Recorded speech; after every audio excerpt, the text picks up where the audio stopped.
Hello, everyone, and welcome back to another episode of Franchise Your Success. We are here with our franchise coach, Dan Olsen. How are you doing, Dan? Man, I'm doing amazing. This is going to be a great session, I understand, from some of the topics that you've already revealed that we're going to talk about. Oh, yes, that's right. So one of the main questions that people are asking us on social media, it's about the ROI in a franchise. Because let's face it, if people are going into a business, it's because they want to make sure that the profits that they're going to make are going to be enough for their own needs and becoming financially free. So tell us, what's the ROI in a franchise? Wow, that's a great question. But you know what? And the reason why people buy franchises or any business is because they want to make money. But you know what? Because of all the franchise laws and regulations that are out there, we can't tell you. So sorry. Oh, well, there are a few things that you can get around that on, though. Oh. And the way that we do that is there is what's called a franchise disclosure document. And we call that FDD for short. And in there are like 23 items that have to be defined by the federal government. Wants every franchise company to define these particular items. And there's an item that says item number 19. So if you go to that item number, and it's what's called financial representations, it's an earnings claim that the franchise company can make. And so franchise companies, when they start making claims outside of that, what's in that document, if they put something in there, they can get into trouble. And so we have to watch how we do that and what we say. So what I'll be referring to today is not any particular franchise company. I won't be talking about any particular thing.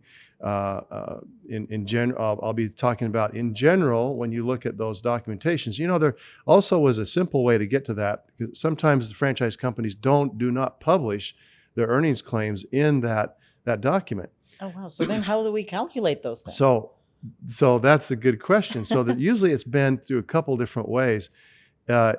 If it's not in there, then a lot of times they could go to other franchisees and say, hey, how are you doing? And what does your numbers look like?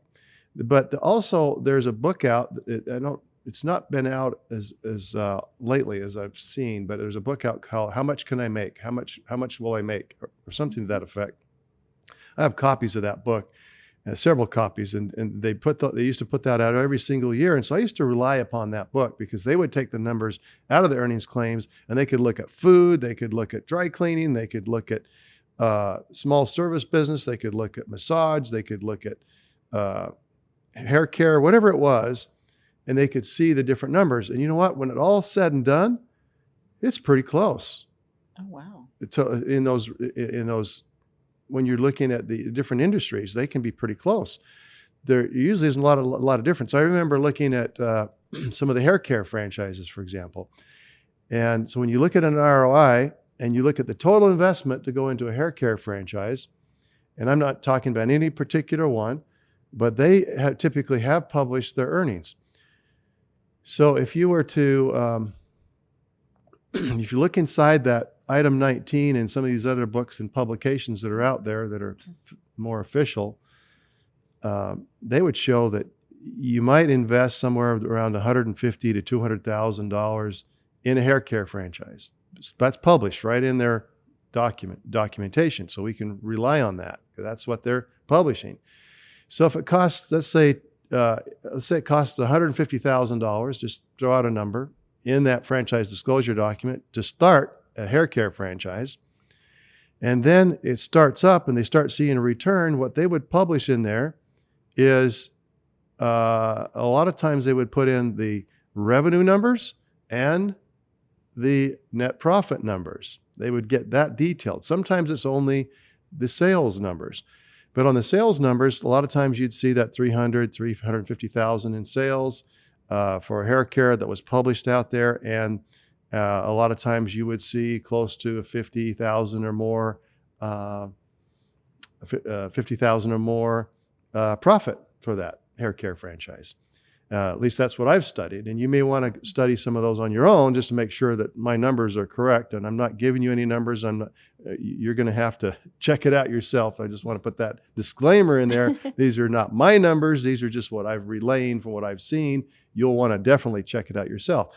So if a hair care franchise can make $50,000 a year net, and you've invested $150,000, the way you would figure that ROI on the total sales would be 50,000 divided into 150,000 total startup costs. That's 33%. Oh, So that's a 33% ROI. So that's really good. pretty darn good, especially if you've got something that has a very high success rate.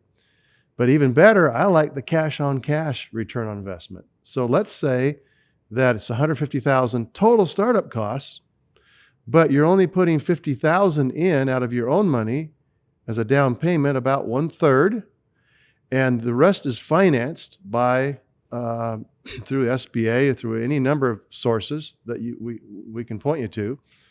So now if you put 50,000 in and you're getting back 50,000 at some period of time down the road, not immediately, 50,000 divided by 50,000 is 100% return on investment.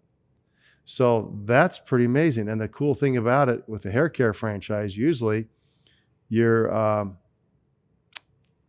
only working maybe that 5, 6, 7, 8 hours a week just to kind of oversee your investment. In other words, it's not a job you're buying, you're looking at an investment. So I hope that helps to kind of define that. If you can imagine those numbers in your head. But It definitely does. And I feel like also one of the things that people should consider when looking at the ROI that you get on buying a franchise, it's not only the money factor, but also the time factor that you get back. Absolutely. Yeah, because explain us more about that. Yeah, so time and money. And so you're going to exchange your time to make money, right? So if we can leverage that time and put less time into it, and then with that bigger return, that allows you to really make some profit on your time. So let's say, for example, in some franchises, and I've seen certain food franchises, there are a lot of them out there, when you buy into those, sometimes it may end up being almost a full-time job, or end up being, more hours than what you'd like to, because you've got to get in and take care of it. But the reason why you buy a franchise is because you're buying a system. You're buying the ability to scale your business, so you're spending less time. So that's something you want to look at very, very careful, and talk to other franchisees and incorporate it, even some of the employees, about how often the owner actually shows up into the business, because you want to make sure that your time is leveraged. So even if we did a quick calculation, if we did, let's say that the franchise is generating, I'm just throw out a number. Let's say it's generating a net income of $10,000 a month. And, it's doing really well. And so when you look at your time on that, if you're putting 10 hours a month into it, or about 2.5 hours a week, you're making $1,000 per hour. So where are you going to go to make $1,000 per hour? Even if you double that time and you're putting 5 hours a week, you're still making $500 per hour. So is it worth it to make $500 an hour? And you can multiply that out, and you can see that that's probably closer to 400, 500, 600,000 a year if you were to be able to do that full time. So if you're doing a full-time job, would you be happy with $500,000 a year? And you multiply that out, that would dictate how to you, depending on the franchise numbers that you're looking at in the franchise disclosure document, how many units you would need to make $500,000 a year, or make $1 million a year. But then once you start getting more and more locations, then you're going to leverage your time even more, because you will hire, let's say you have 3 or 4 locations, then you're going to leverage your time even more, and you hire a general manager to oversee the managers in your locations. And so now your general manager is reporting back to you how things are going. So your time can be leveraged even more and start generating even a higher rate per hour as you start to get more and more locations in a franchise. Now once again, that's possible. You see it done every day. But am I telling you you're going to be able to go out and do it exactly the same way? No, that's not what I'm saying here. What I am saying is it's possible. You've got to look at the franchise numbers, and you got to look at how the investment ties to those numbers. And that's on you to be able to figure that out. Now, we have experts that can help you figure that out, but that is on and that will be your responsibility. That's right. Well, in the end, all the people that are trying to invest into a franchise, they get all of these options by you and your team, and we get to analyze them and take the decision by ourselves, right? Right. Um, and that's perfect. Thank you so much for telling us about these great returns on investments that we get. But despite all of these many calculations, so when can we actually have access to that ROI? Wow, that's a great question, because one of the questions we always ask our individuals coming in, or a couple of there's several important questions that we ask them and want to make sure that they understand before they jump into a franchise. And one of those questions that I always ask is, okay, you're liking what you're seeing. How soon would you expect, or would you need to start pulling money out of this business for your family? How soon do you need to do that? Do you need to do that tomorrow, or can you wait a little bit? And if that question comes back to us, oh, wow, I need to start making money next month, then we typically would say, well, this is probably not the right thing for you then, because it takes a little bit of money to get this done. So usually it's someone who already has even a job with some flexibility, which we have a lot more of that these days with working at home and wherever we're at. So we want someone with a little bit of flexibility, that they can adjust their hours and they have some income coming in, or maybe their spouse is working so that they can devote more time to this, because the more time you devote to it in the beginning, the quicker your returns can be. So we always check on that, and everybody's different on the time that they can allow, but it does take a little bit of time to get this up and running, and then you can run it more of a semi-absentee owned type business, as we've already talked about. So that's one big question we ask. The other question is, how would they come up with the funds to fund this? And I've had guys come to me, oh yeah, I got it taken care of. And they would end up selling off their cars, and they would sell this and do that. And it was their last dollar. That's not what we want to do. We want to make sure that they have the funds. And if they're not ready, they're not ready. We help them along the way till they are ready. So we want to make sure they have plenty of cushion for their family, so that they're not stressed about that. So we work through, every individual is different, and you'll be different in how you invest in your franchise. So we will make sure that that happens. So when you start looking at, now that's kind of a long answer to get where you want to be, is the time frame. That's going to depend on the franchise, because I've seen when you open the doors, and sometimes it takes a month to get the door open, depending on the franchise. Other times it could be 6 months to secure the lease, to get the training done, to get the equipment ordered, get everything in place, and the build outs done, and the permits done. But the thing is, every franchise company that I've seen that's doing their job very well, they have a checklist. They'll go down with you, check off this, check, and who's responsible. And they'll make sure it's all done with you, with your team, so that it's done properly. So when you're already to open doors as quickly as you can, that way you can get that return coming back in quickly. So once that checklist is done, and that can be in a month, or it can be sometimes longer than that. And most of the times it's usually longer than a month, because we have so many things to think about. But I guarantee you, as you start your own business, that's one of the reasons why there's a higher failure rate with normal businesses, independent business, unaffiliated business, is because they don't have those checklists. They don't have that experience of that franchisor. If you just go out and try to do it on your own, you don't have those templates. You don't have the checklist. You don't have the success systems, and you'll make more mistakes, and you'll spend a whole lot more money, and who knows whether you'll even succeed or not, because there's only a 20% success rate if you do it on your own. So those checklists and those systems become very valuable in opening up your own franchise. It may sound complicated, but they're really not. You spend a few hours, a couple hours a week going through everything, making sure everything's going properly with your franchisor. And if you do that, you can speed up that process of getting that ROI back. And so sometimes we're seeing that when you open the doors the first month. There are some franchises where there is positive cash flow during that first month. Now, I'm not going to say that you can do that and you're going to go out and do it, but you can do it. But I'm not going to guarantee anything. We cannot do that. But then there's other franchises that we've been involved with that offer some type of membership type program. And so you have someone coming in and they're just, the customers are bringing in just a little bit of money here and there.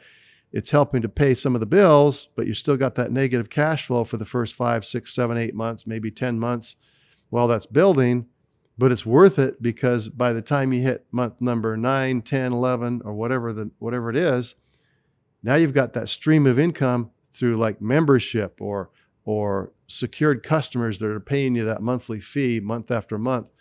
That allows you to have that membership revenue, ongoing revenue there month after month, and allows the franchisee to wake up every morning, look at their email, and they see, oh, wow, okay, it's automatically been charged, this customer, and I got money in the bank before I even opened my doors. And that's an awesome feeling to have, to wake up to that every morning. And so to be able to get to that point, it depends on the franchise. But once again, our experts can help you understand any different type of franchise and industry and where to go to find those numbers and find out how quickly that ROI can come back to you.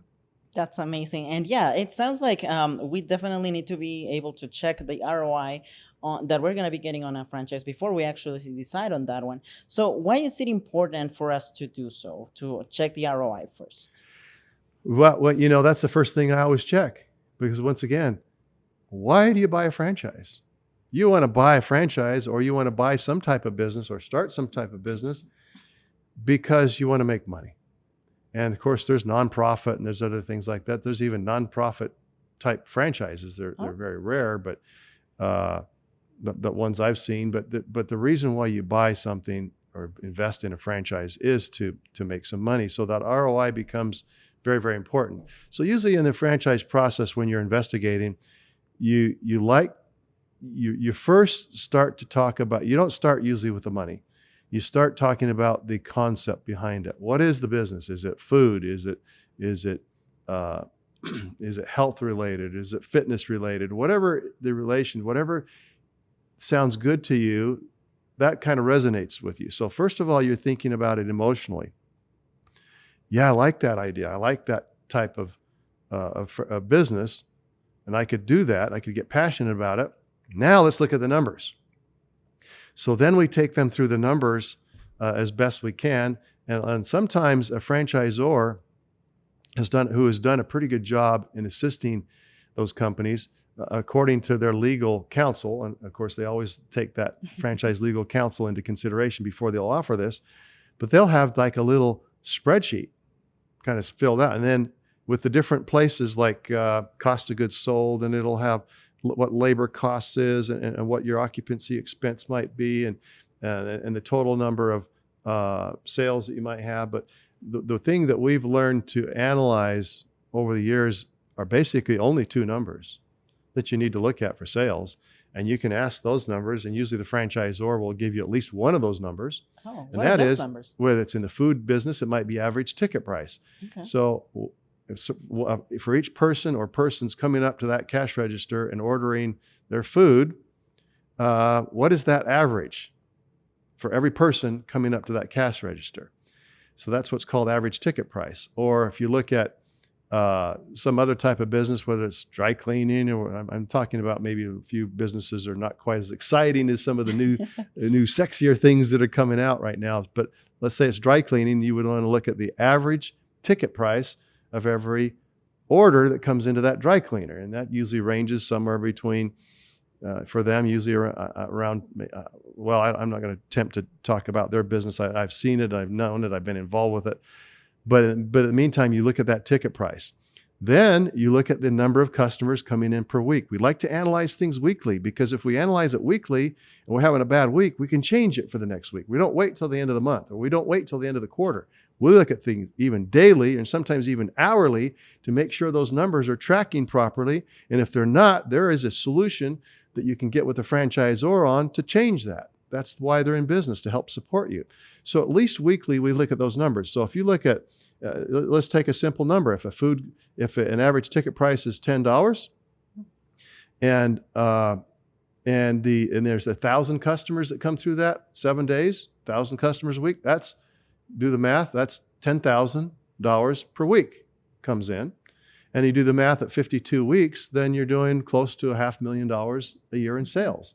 So if you got a $20 ticket price and you got 1,000 customers, then you got 2,000. Then you just double that, what I just talked about. So now you got $1 million business coming in. So it's easy to understand that if you look at average ticket price times the number of clients that are coming in, or customers coming in the door, that gives you your revenue pretty much. And then there's some other streams of revenue you might average out and put in there as well. But that's a good place to analyze, that start with the numbers. And it's very, very important for you to do that, because obviously you want to make money when you make the franchise. And that's just kind of one of our little easy secrets behind the scenes to do that. Now, I'll mention this too. Not only will that in many cases be revealed in the franchise disclosure document, under that item 19, but it also can be revealed to other franchisees. And they may not want to give you their numbers, and that's fine. They can be private about it. But what they can do is they can give you their average ticket price, or they can give you the number of customers that they're seeing on the weekly basis. And you can do the math and average it out. And you can see exactly what they're doing in sales, just kind of behind the scenes, without having to look at their P&Ls, which they probably will not send you anyway, because that's pretty private. So that, bottom line, I look at it emotionally, and then I look at the numbers right after that, because if the numbers don't make sense and the ROI doesn't make sense, why continue? That's amazing. And you just gave us our new homework. We definitely need to analyze those numbers before investing in a franchise, because there's so many options. So thank you so much for giving us those tools so we can feel more sure about the franchise that we're going to be selecting. Thank you so much again to everyone. And we are going to be having a super interesting topic next on our next episode, and it's going to be about the Discovery Day. So see us in our next episode. Bye-bye. Awesome. Thank you.